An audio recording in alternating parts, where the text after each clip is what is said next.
Hi, my name is Petra Deeter. I am an adult child of parental alienation. As a child, I was told over and over again that my father was a monster, and I believed that. And so I didn't have a relationship with my father. Now, when I became an adult, and really much later in life, when I finally realized that that was not true, it was too late. My father had passed, so I never had the chance to have a relationship with him. Now, I'm not alone. There are millions of us out there. And I am the chair of the Heroes Circle, which is an organization that consists entirely of these members who are the adult children victims of parental alienation. Now, it is a form of child abuse. And today, I want to talk to you about parental alienation, why it is a public health problem. I also wanted to discuss a little bit about Texas, some of the consideration for legislation. Now, I have a presentation that is really meant to be for hours and hours. So I'm going to kind of skim through it, but I hope to give you a sort of some basic idea about, what parental alienation is and the severity of it.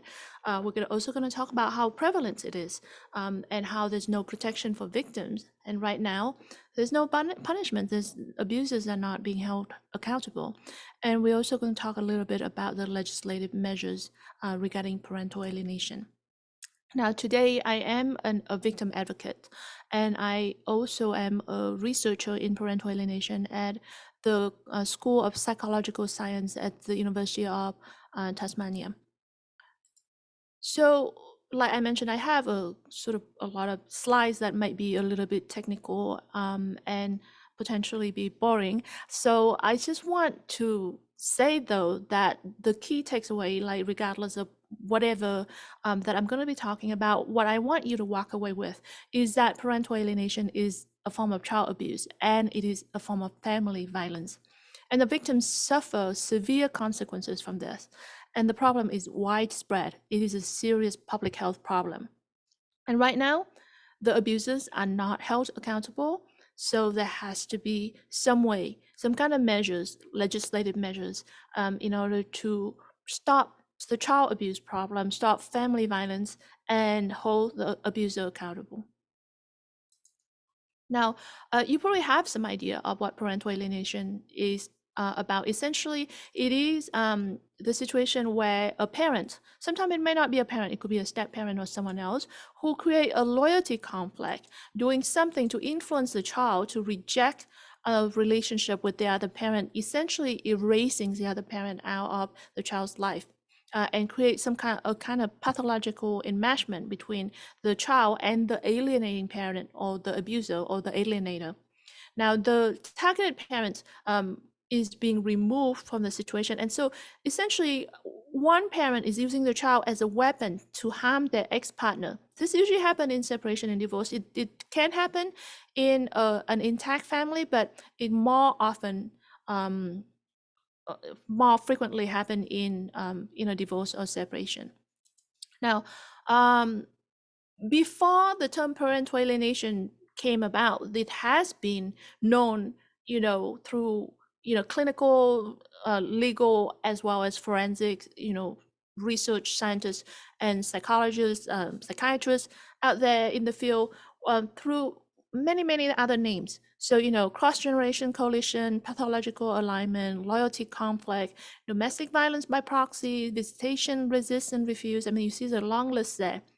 Um, and this here is really the point of this is that parental alienation is very real. And it doesn't matter what name you want to call it. It's been known for a long time. We know that it is a problem. It exists. It's very real. There are victims out there. And there are radical activists out there that would try to deny that parental alienation is real. But it is something that has happened. We know this, and it's been around for a long time. Now, the field of parental alienation is scientifically sound. There's decades of research into this. There's intersecting independent fields of study that intersect and come with the same conclusion, and there's peer-reviewed, thousands of peer-reviewed publication in this field. I'm going to show you some of the highlights of the finding of it, but ultimately, at the end of the day, parental alienation is a systematic multi-level attack. One parent, the alienator, is trying to harm their ex-partner, which is a targeted parent.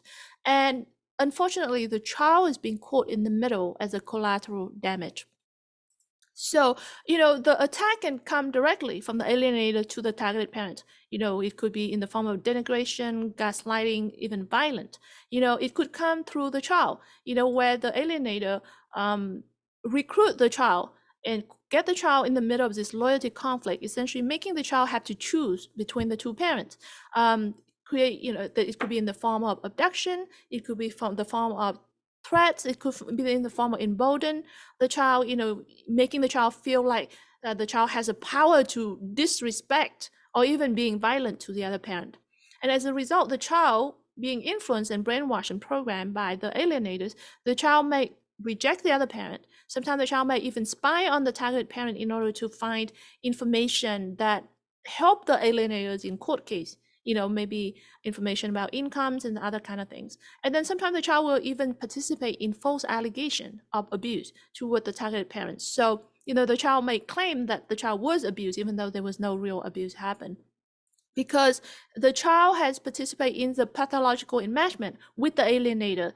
The boundary, the proper boundary between parent and child, between the alienator and the child, is broken, and this enmeshment, this closeness, is inappropriate. So, where things that should not have been exchanged between the parent and child, so for example, discussion about sexual relationship or cheating or financial information or court situation, should not be discussed with a child, but because of the pathological enmeshment, the alienators sometimes will share this information with the child and making the child be a part of that, allegiance. And the child feels like, oh, the alienator's goal in destroying the targeted parents is the child's all goal. You may have heard about different kind of syndrome where, abuser have managed to get the victim to take on their goals. So now the child feel like it's their job to attack the targeted parent. Now, the attack doesn't just come directly or come through the child. It can also come through the community. So like family, friends, workplace, church, things like that. So the alienator may badmouth about the targeted parent, maybe create false allegation, maybe create threats, preventing family and friends from being able to have a proper relationship with the targeted parents. And as a result, the community may reject the targeted parent. And sometimes the targeted parent will get fired from their job because of the false allegation.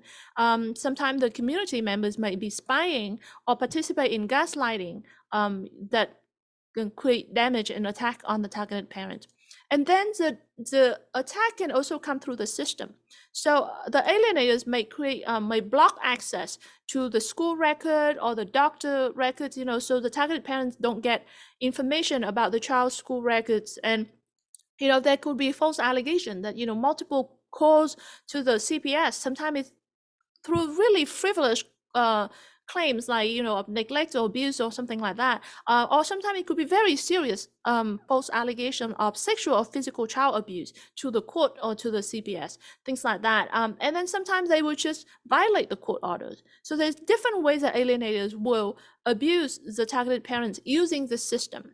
And so as a result, the system might reduce the parenting time of the targeted parents, even when the system trying to do the right thing, even when so when you have a false allegation, the CPS or the court have to investigate, for example, and that during that investigation time, the targeted parents will lose custody of the child, because if there was, for example, a sexual allegation, there's a false allegation of sexual abuse, then the targeted parents won't have access to the child while the investigation is taking place. And sometimes this can take years, especially when you go to the court order, to the, multiple court system, and then, false allegation after false allegation and things like that. So as a result, the system, and then sometimes the system get it wrong. And so they even take custody away from targeted parents when there's no good reason to, and then other kind of punishment that being put through the system toward the targeted parents. And then you also see that the community sometimes also participate in the system abuse to the targeted parent by enforcing, parental removal through, false allegation and things like that. So as you can see, this is a very serious form of family violence, because essentially the targeted parent is being, being attacked through multi-level and very systematic attack, and the child is being caught in the middle. Now, let's look at how parental alienation is not just family violence toward the targeted parent, but it is also a form of child abuse. So there's a study by the CDC and Kaiser Permanente. Now, thanks to thanks to COVID, we are all familiar with who CDC is. So they did a study in the 90s that it's a massive study of over 17,000 people, and they found that adverse childhood experiences, this is called the adverse childhood experience study, and their finding is this pyramid here. And they found that adverse childhood experiences, so when a child experiences things like parental separation or violence or things like that, and let's just be clear that when a child experiences false allegation of violence, the experience for the child is the same as if there was real violence. Now, if you tell the child that he or she was molested by his or her father or mother when he or she was a little child, the impact on that child is the same as if the child was actually sexually or physically abused by that parent. So, that's one of the few adverse childhood experiences that, the CDC study is violence and parental separation, and among other things. And they found that adverse childhood experiences lead to the disruption in neurodevelopment in the child. And as a result, it impaired the social and emotional and cognitive ability in the child. And then this child, as they grow up, these children, as they grow up, they adopt health risk behaviors. And then as a result, they end up with diseases and disability and social problems, and then it leads to early death. So ultimately, you can see how adverse childhood experiences can have very serious impact on people's life. It's not just psychological, but also physical. It's leading to even early death. This is a study by the CDC and Kaiser Permanente, and like I said, it's a very huge study, over 17,000 subjects. Another study by Dr. Fabricius. This study, he studied the emotional security, and this is his emotional security model, where he found that the two important factors in the emotional security in the child. One of it is a direct interaction, which means that for the child to have a good emotional security with a parent, the direct interaction between the parent and the child is very important. So if the parent doesn't have parenting time, then obviously there's no direct interaction, and then that's going to impact on the emotional security of the child.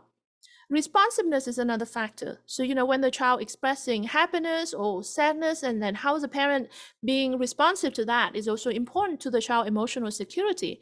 But in parental alienation, when the targeted parent is being blocked from text messages or phone call or things like that, then the parent's not being able to provide the responsiveness to the child. So that also impacts the emotional security to the child.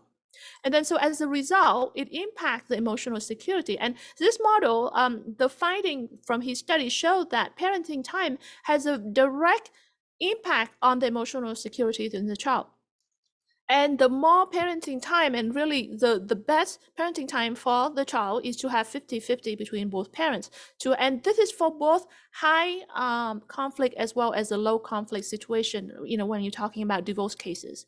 His study is consistent that he found that 50-50 is really the best parenting time when it comes to emotional security to the child. And like we were just talking about, emotional security play into the child development, which impact the child wellness. We're talking about both psychological and physical.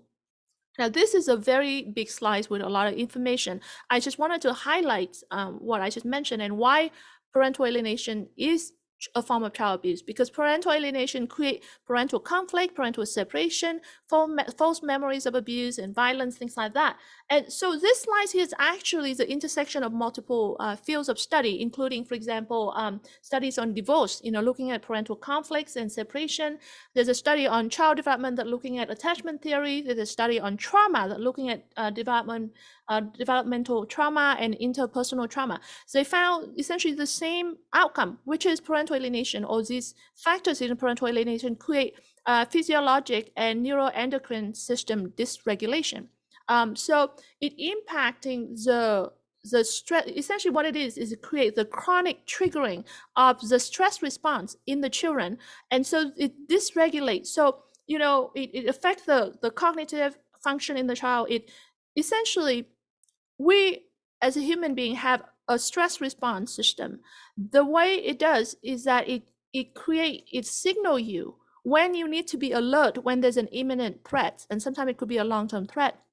But when this system is being chronically triggered, then it's going to dysregulate this system so that the child is constantly on alert. And then that in return will impact the system and the organs. So, the immune system, the heart and cardiovascular system functioning, the brain and nervous system in the child. So this child is developing growing in with all these impairments, and then it creates short and long-term psychological and physical impacts. So you can understand the psychological impact of it, like how the child might suffer from acute stress disorder, PTSD, depression, suicidal, alcohol dependency and substance abuse, things like that, self-esteem and trust issues. But not only that, it manifests into physical form of impairments. So it including, cardiovascular diseases, obesity, cancer, things like that.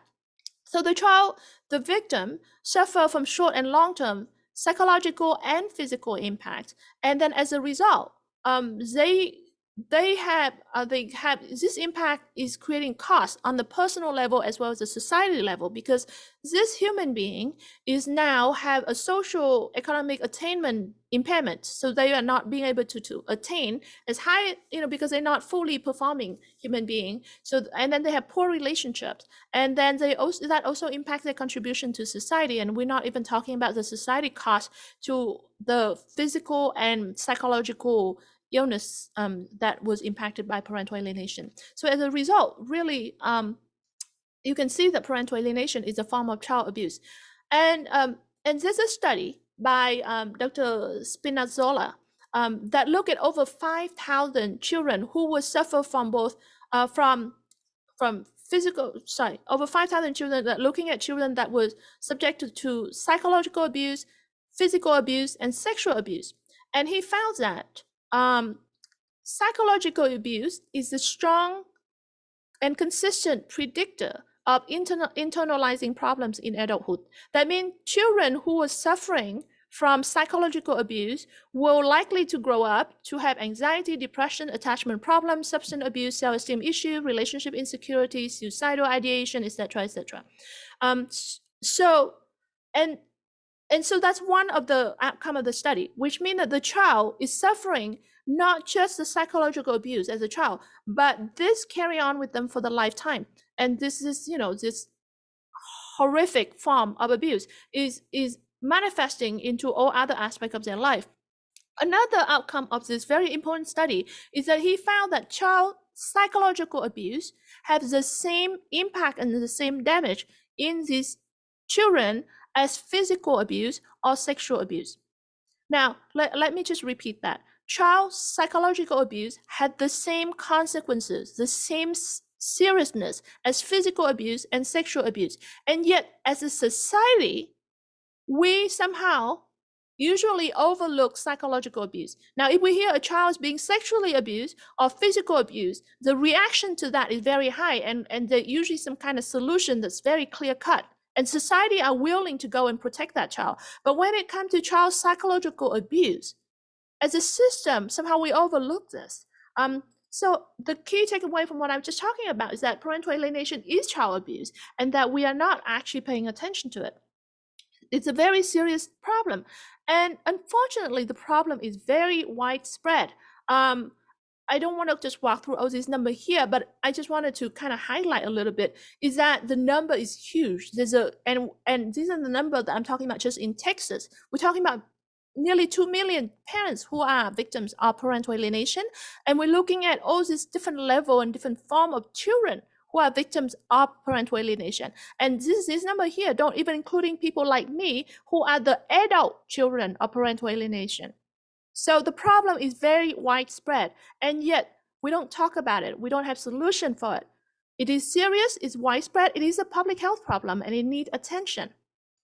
Now, we have a certain number of laws out there that are really good we already have existing laws. So for example, Texas Family Code, section 261 define that mental or emotional injury to a child is a form of abuse. Unfortunately, and it's supposedly the investigation for child abuse is handled by Department of Family and Protective Services.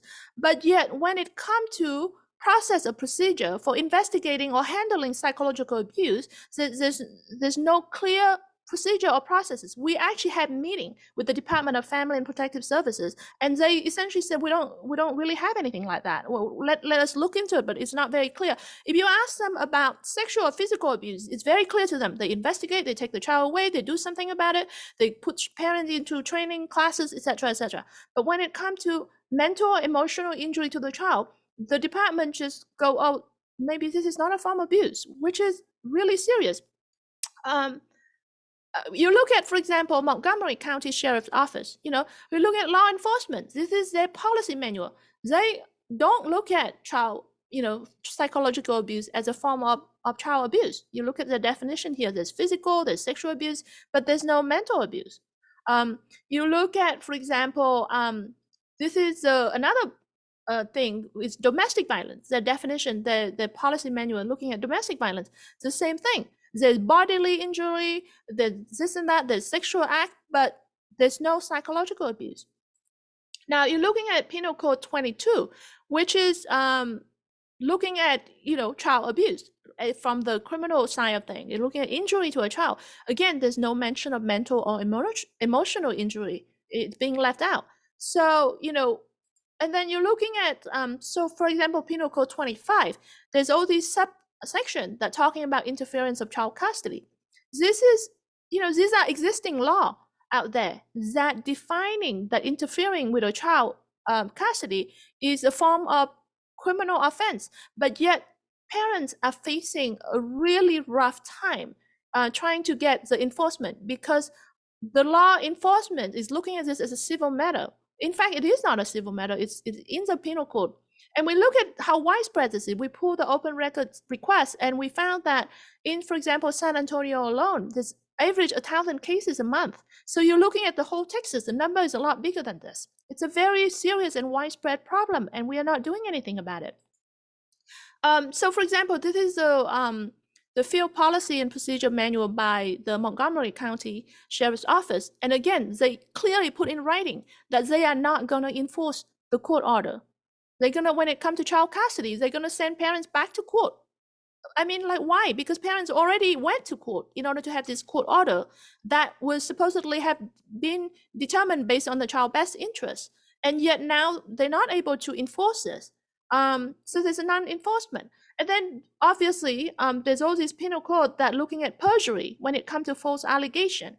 And these targeted parents are being thrown into hell when you get being accused of false allegation with false allegation of sexual abuse or physical abuse of a child.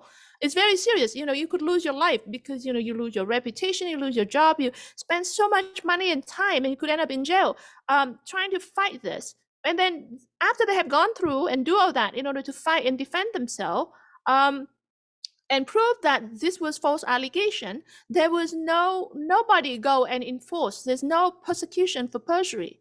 And so, we have law in place that not being applied. And then we, for example, talked to the Texas Children Commission. This is the Supreme Court of Texas Children Commission. It's a state organization that's funded by the federal government in order to educate the commissioners.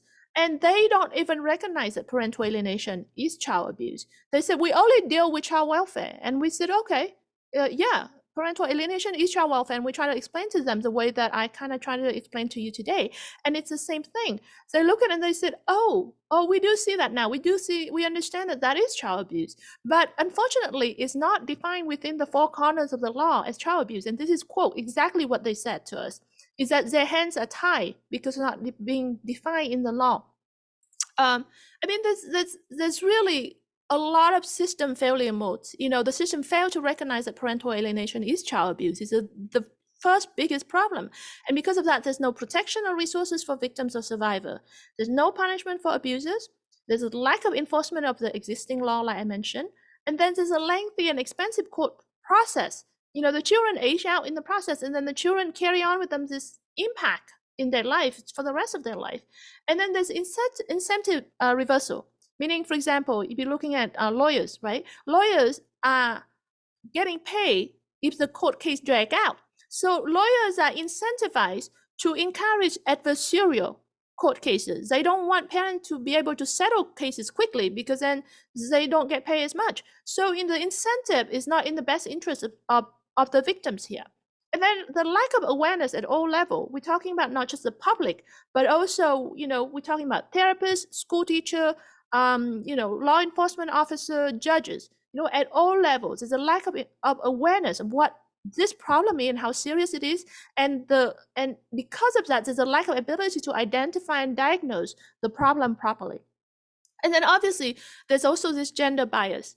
Like if there's an allegation of sexual abuse, and if it was a father that being accused of this, the study have shown that he's more likely people more likely to believe that. And then also study that show that if a mother is being accused of being emotionally unstable, then also people tend to believe that easier. So there's this gender bias that we all carry around that affecting how we're looking at this problem. And then obviously, whether we wanted to acknowledge or not, there are some level of corruption at places. So there's many ways that the system failed to protect the children. So right now, there's no protection for victims, and there's no punishment for abuser. So there have to be some kind of legislative measures in order to fix this problem. Some of the things that these are just suggestions that I would like to propose, which is, we have certain laws that could help minimize this problem. So, if we could enforce some kind of existing law, or the existing laws that we talk about, that if we could have some kind of legislation to help enforcement of the existing law, custody interference and perjury, things like that. If we could help with parenting time, because like we saw earlier, parenting time is going to help with child emotional security. And when the child have secure emotional security, then the child can develop more healthy. And then at the same time, it also prevents the child from being affected by parental alienation. So having some legislation that's supporting parenting time is also important. And then recognizing that parental alienation is child abuse. This is so big, this is so important. And then if we can have that, then we can start to have resources and education. We need education for children. So if we can have legislation where that put in where children should be educated about, it doesn't, not just parental alienation, but how to deal with parental conflict. We have so many children who are affected by divorces. How do children should handle in divorce situation? Education for parents. How do they handle their children during divorce? Because sometimes abusers are doing this unintentionally. Sometimes it's because they don't realize what they're doing. They don't realize the damage to their children. They don't realize that this is wrong. So education for parents also very important. And then obviously education for professional, because the lack of awareness at all levels. So if we can have education for judges, CPS worker, law enforcement, teachers, things like that. And then obviously resources for victims and survivors. So like I mentioned, I want you to walk away from my talk is that parental alienation is child abuse and family violence, and the victims suffer from severe consequences, and the problem is very widespread. It is a serious public health problem because of how severe it is, how long-term impact it is, and how widespread it is. And right now, abusers are currently not held accountable, and there's no solution or protection for the children. So legislative measures are needed. Thank you so much for listening.